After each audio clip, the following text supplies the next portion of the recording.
a brand new morning. Rise up to a brand new dawning. As the passion. And welcome back to Good Morning Tobago on Tobago Updates. Viewers, now we are switching our conversation and turning our attention to what's going on with the construction of the new airport terminal. So we had a practical opening just about a month ago, but there is some concerns about that airport and where it is located in terms of its proximity to the road, that's the Tobago local road, as well as the Bonaccord community literally right across the road.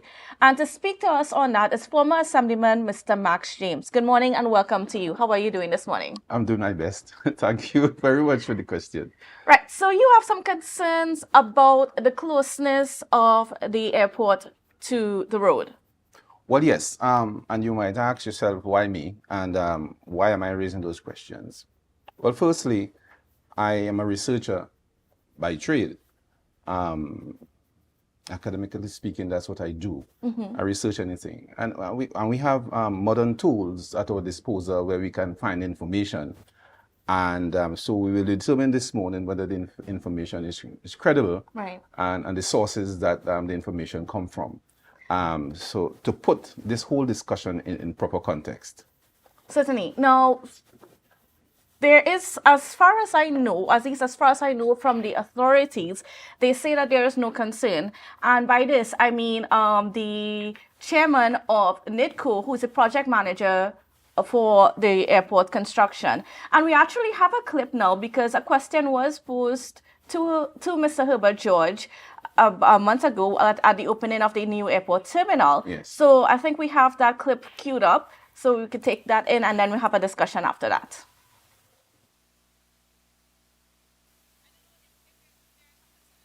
Of expressing, so I want to know if you could address that concern. Well, I don't know why you. We do not have that. We do not share that concern. We just don't share it. You talk about they can say from one side and pelt a stone. Okay. So what? All right. What would you like to see us do? Put a barrier there? We want to know stone? if there would be any need to remove those people further than there, or if No, there is no need to remove them. There is no need to remove them. They, and I don't think it. I wouldn't be that concerned about their pelting a stone. The law will have to deal with that.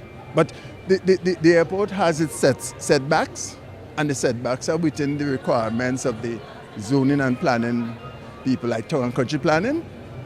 Right, So they're saying next time pelting a stone, it's a, I wouldn't say far-fetched, but it's not a serious risk that we bother about, that we worry about. Okay? Thank you so much. So I've answered your one question. All right, so there you have it. Just a question was posed, in the heat of everything at the opening, about, are there any concerns? And of course, we say this because if you drive down there, it's hard to not notice how close the airport is to the road. So what are your views on that, on hearing that? So you heard him, and he's as ridiculous as they come. That guy is and he should be charged for misbehavior in public office, because it's a complete falsehood what he has concluded. But don't say it because I said it. Let's look at what the literature says. And it's important to note. We'll match his words against what the literature says. And it's important to note that he said, according to the town and country regulations, there is no issue. So anyone can do what I'm about to say. And the research is there, the material is there online. And as you know, ChatGPT will give you almost anything. It pulls from all the information that is there in the entire world. So let us compare what he has said, and he says there's no worry. So I asked the query, what is the standard limit or aviation rules set back for a terminal building from residential buildings? That's the first question.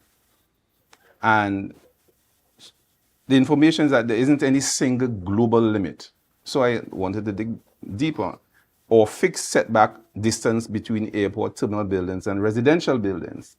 So these are international standards. And I'm wondering whether there can be some legal issue or certification issue for that airport in Tobago down the road.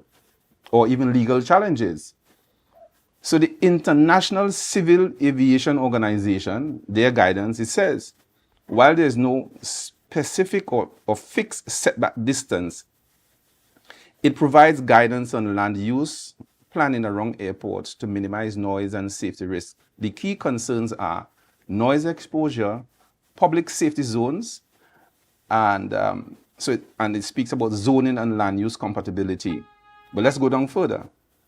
The FAA, that's the United States Federal Aviation Agency, it says residential buildings should not be located in areas exposed to noise levels above 65 dB DNL. And if the FAA is saying that, then we have a problem.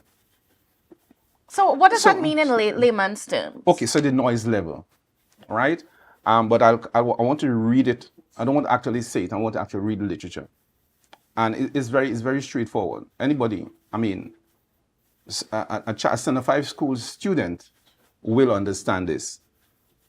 But it says here, no exact distance is specified, but some buffer zones can range between 300 to 1,000 feet, depending on the configuration.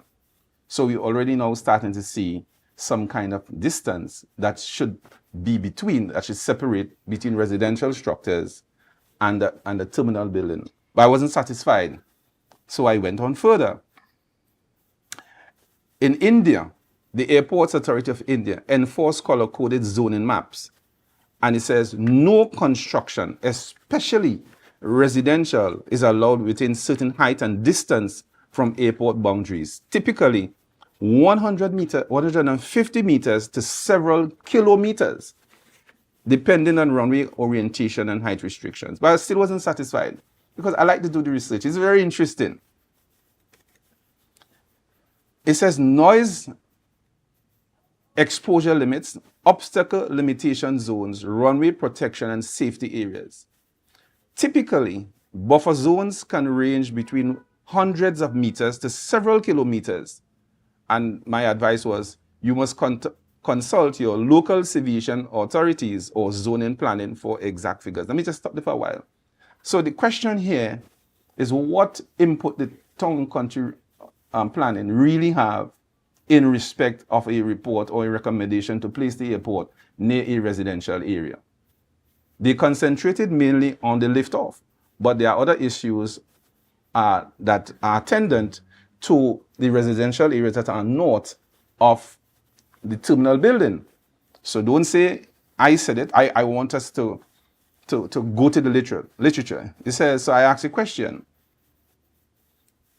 No, so they asked me, if you have a specific country or airport in mind, I can help you find the exact regulations of that region. So I said, yes, Trinidad and Tobago. I got the same answer. There's no fixed universal setback. But the literature went on to say, so let's go down.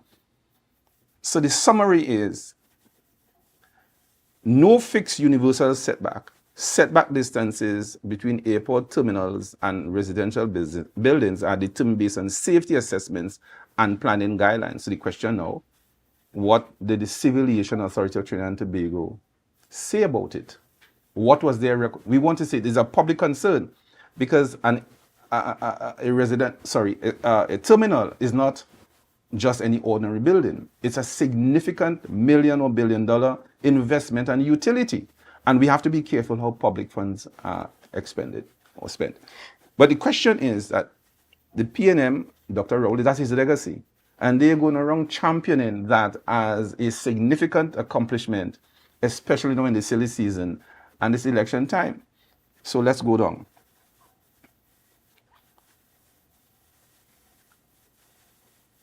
It says here, key risk areas if they are close: noise pollution, air quality / decreased livability, emergency safety risk, increased traffic and congestion, reduced property values, or planning conflicts. So that's significant.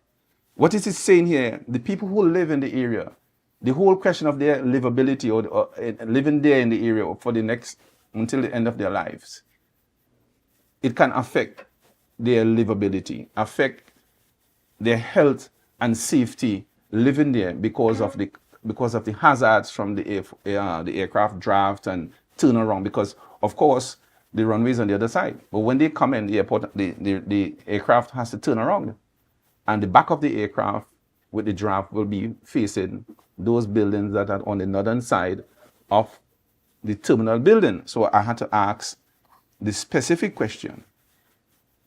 Let me see if I could find it here quickly. So I said, but residential buildings are within 100 feet of the terminal building on the northern side. So does that constitute any risk? The research says, yes. Residential buildings within 100 feet or 30 meters of an airport terminal building, especially on the northern side, can pose potential risk depending on several key factors. While proximity doesn't automatically violate international regulation, it raises serious safety, noise, and urban planning concerns that warrant a closer look. What was the closer look? A, blast and jet efflux zones. Aircraft parked or taxiing near terminals produce jet blast and propeller wash, which can be hazardous within short distances. Those buildings on the northern side are less than 30 feet. The airport perimeter fence on the northern side is right on the road, about 5 feet from the road. A truck can crash into it, people can access it unauthorizedly, and he's talking about the police. We ain't talking about the police, we're talking about what can happen before the police come. If someone really wants to sabotage the airport or the terminal building, it's easy peasy. Easy peasy, that's what they say. It's very easy. And it continues, debris or dust from aircraft operations. Going down further, structural damage from pressure waves if improperly built. So all those houses there, if they're improperly built, they can suffer extreme structural damage. And it says human injury risk in extreme events. B, fueling and fire hazards. Residential buildings in close proximity could face fire or explosion risk, especially if emergency access routes are limited and shared. And of course, it's the only road. So if there's an emergency, it can cause access and emergency access to the airport because you have vehicles going and coming, except they have to close off the roads on both east and west. Let's go down further. C, security and restricted access. That is to say, proximity raises airport security concerns, including perimeter. That's the perimeter fence we're talking about when you ask the question to elicit some information from him, and he basically ridicule you. Including perimeter integrity and unauthorized access risk.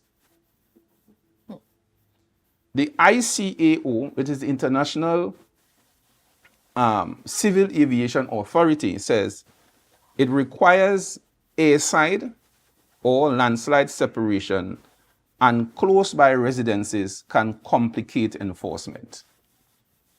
The airport was improperly placed. The question is, had the airport been there and those buildings were now going to be put up, would they have been allowed to be put up? The answer had to be no. And what would have been the reasons? These very same reasons why you can't place residential buildings. So if you couldn't put up the residential buildings after, how can you place the airport near them? And then you justify it and say, well, we had to on country approval. Well, I would really want to see, the country should see what civilization and recommendations were, what EMA report is, and what were the concerns of town and country. This is a question I'm asking my soon-to-be representative, Mr. Joel Sampson. In fact, it's his constituency, I think. And these are questions I am asking based on the literature. It's not my literature. I'm only a researcher. And the research is saying these kinds of things. It says here, the ICAO, which is the International Civil Aviation Authority, says it doesn't specify exact distance, but you can't be stupid. It says, but emphasizes maintaining obstacle-free zones, preventing incompatible land use near airport operations. Many airports use buffer zones, that is to say, commercial or green space of 150 to 300 meters or 500 to 1,000 feet. That is critically definitely close. not existent right now. It says here, between terminals and any public or residential buildings. So they went on. I wasn't satisfied. So I said, give me some more information. It says most modern airports, even small island airports, try to maintain at least 200 to 300 feet minimum from terminal buildings to the nearest public or residential structures. As I said, a standard 5 student will understand this. Well, I mean, not even that, just somebody who just watches movies a lot. Because, you know, when you look, because it's a glass building, and you could easily stay in the community, and it's not hard if you know, I mean, for God forbid that somebody chooses to do something like that. If you have somebody of note within there, how are you stopping somebody from the communities from doing something nefarious? Or some local terrorists. And we have them in the midst. We've seen all those kind of things happen in Trinidad before. Mm-hmm. So he says, how? So I said, conclusion, yes. This is the conclusion of the ICAO. Yes, residential buildings within 100 feet of a terminal constitute a significant risk from both a safety and planning perspective, even if not technically violating local rules. Mitigation may be necessary, including soundproofing, blast fencing, structural reinforcement, land use reevaluation, or relocation if feasible. And but we see that even if these things are there, the livability issue, the noise, because airports, especially for tourism and or transportation between Trinidad, takes off, and we see that happening more frequently. So it's day and night. The people in the Bonaccord area, apart from the other safety risks, will have a significant challenge to their lives and their health. And I'm suggesting that it is not something for the PNM to boast about, because you have deliberately placed an important utility in the midst of a residential area. Now those areas there are $2 million businesses, $3 million businesses, people who have spent their last set of earnings trying their best to live, and they might have to leave. Well, not only that, when you look back at when this whole thing was conceptualized back in 2018 during the first round of consultations, what a lot of people are not aware of is that the original plan was to take about just over 80 acres of land, and then it was later reduced to about 52 thereabouts acres of land. But that was just supposed to be the first phase. What was originally proposed is that there is supposed to be a second phase where there's going to be another land acquisition process for the construction of a suitable road and so on. However, we have not been able to find any further information. And as you heard from Mr. George saying that nobody else has to move, they're satisfied with everything. So it begs the question now, what's the truth? And what's the truth? And I'm suggesting, so you had both Ms. Webster Roy and Ms. Lewis in Parliament there for 10 years. They covered this up thing either figuratively or literally. The gas vein that was nicked, that was covered up literally and figuratively. And the question is, what are my MPs doing? What have they said? What did they report? And you want to go back into Parliament for another 5 years to do the same thing. And you keep telling us in terms of shifting slightly to the economic issues, and you're telling us to hold strain. How can we hold strain with these two representatives that you're sending back to Parliament to do what? To more further cover-ups? This guy, Mr. Herbert, he should be charged for misbehavior in public, and all the other officials who contributed to put in that airport there with the false reports or a pro PNM report, and we in Tobago must be saddled with these concerns. I think that the population must know and they must take action. The question of compensation is still outstanding. So when you move these people with their $2 million houses and businesses and $3 million houses and business, where are you going to put them? How long will you take to compensate them? In my mind, it's a critical issue, and Ms. Lewis and Ms. Webster-Roy must tell us. Even Dr. Rowley, he's still a member of parliament. He must come clean. I know he's going to go and say, hey, why I'm saying is nonsense, but these are the facts. I didn't read it from my literature. It's a literature that is available for all to see. And I suspect that the PNM has significant questions to answer. You should not go around Tobago selling the airport as the panacea for their political achievements. So you're bringing that to the population and say, listen, vote for us, and we continue. But the evidence is that they have not done well. The evidence is that they've fooled the people. The evidence is they've pulled the wool over eyes. The evidence is that they haven't brought the kinds of reports to us for public debate,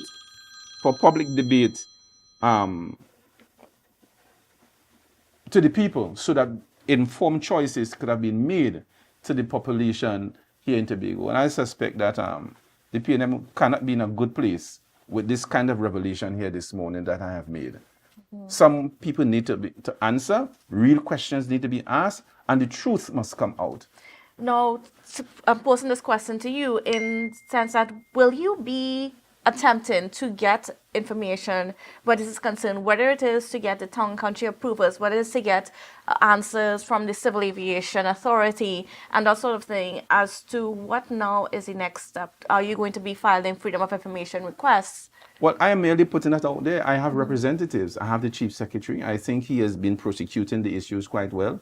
There is Ms. Webster-Roy. They must tell us, or they should be asked the question, what role did they play? And if they didn't play any at all, then sorry, why didn't you tell us?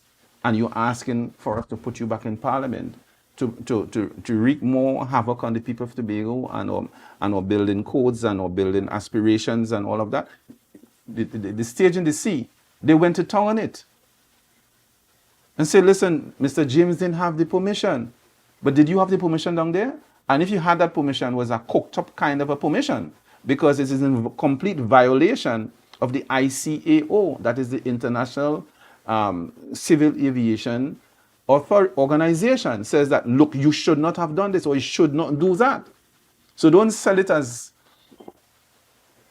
what you're going to use to gain some kind of victory or some kind of thing during the elections. So I'm suggesting that Mr. Nutsi and Mr. David Thomas, he is also a safety person, and I suspect that is why he's sent up for that area. So I'm suggesting that they should ask those questions. The issue should be properly prosecuted. It's a significant election issue to be properly discussed, and I'm asking the two nominees, the two representatives, to be asked these questions now. I want to hear them talk about it. I want to hear what their ideas are on this particular issue, because of significant and important proportions that I think where you have had significant public funds being expended, and it's now going to cause significant social dislocation from a health perspective, from a security perspective, both for the residents and for access to the terminal building. And I'm asking the Chief Secretary this morning that you should look. This is a matter you should look into. I'm happy that he did not speak at that, because he would have been speaking to something that he had not researched and something he might have been adulating. And I'm happy that having gone into this kind of research, and there are more issues down there really, but the question of him asking those questions, getting truthful answers and bringing those answers before the elections is critical. We cannot have representatives going back into Parliament when you have participated or colluded one way or the other Whether you did not do it, it's still collusion. Whether you did it, it's still collusion, because this cannot allow to go with unanswered. Now, I want to ask you this. In the government, they stated, the Minister of Finance and so on stated that they are pushing to have the airport operational by July.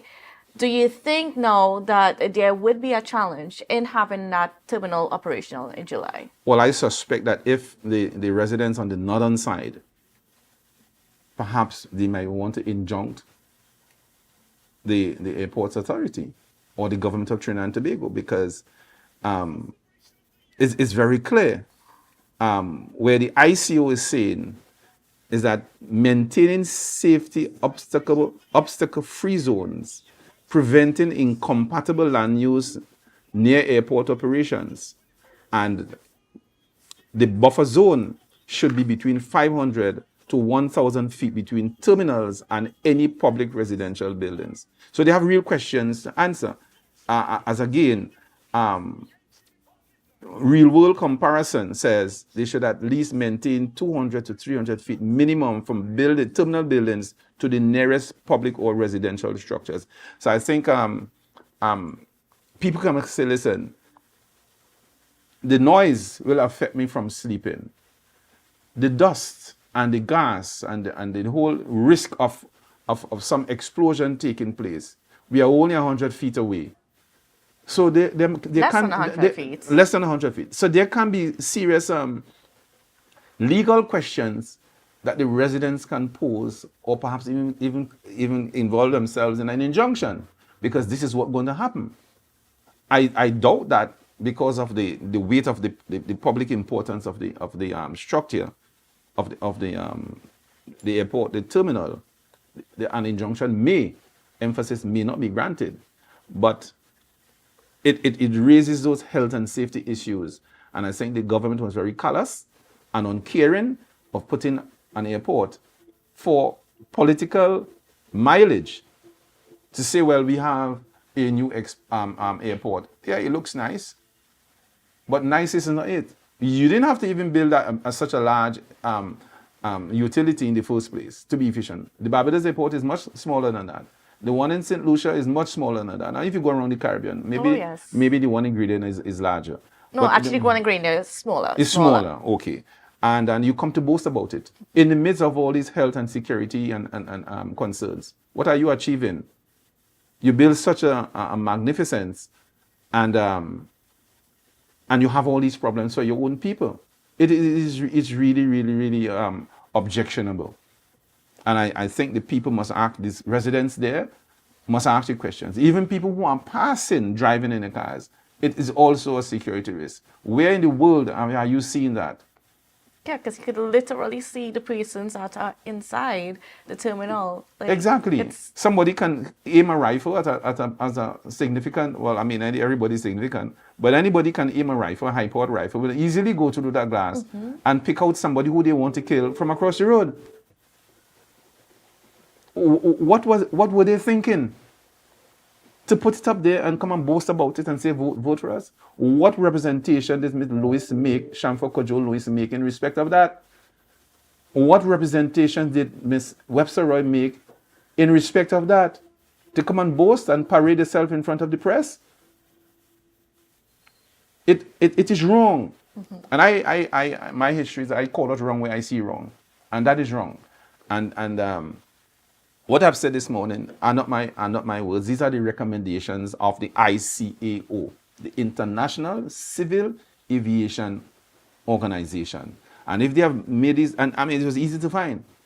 You didn't have to do much to find this information, But they foisted that upon the people. All right. Well, that's unfortunately where we're going to have to leave things right now. But certainly some salient points that were brought up in regards to the construction of the new airport terminal. And while we are excited in Tobago to have a new state-of-the-art facility, there are so many other concerns that has a lot of questions. And I suggest that they should be punished for doing this injustice to the residents of Tobago, those who live close by and people who pass by, and they should not be they should not be congratulated for this kind of evil, injustice to the people of Tobago. They need to be moved from office. All right, great. Thank you so much, Mr. James, for being on with us, for sharing those perspectives on something that's really important and something that might affect our immediate future. So, viewers, that's how we're going to have to wrap our show this morning. It was a pleasure being with you. I am Kandace Jackson, and we will see you again tomorrow.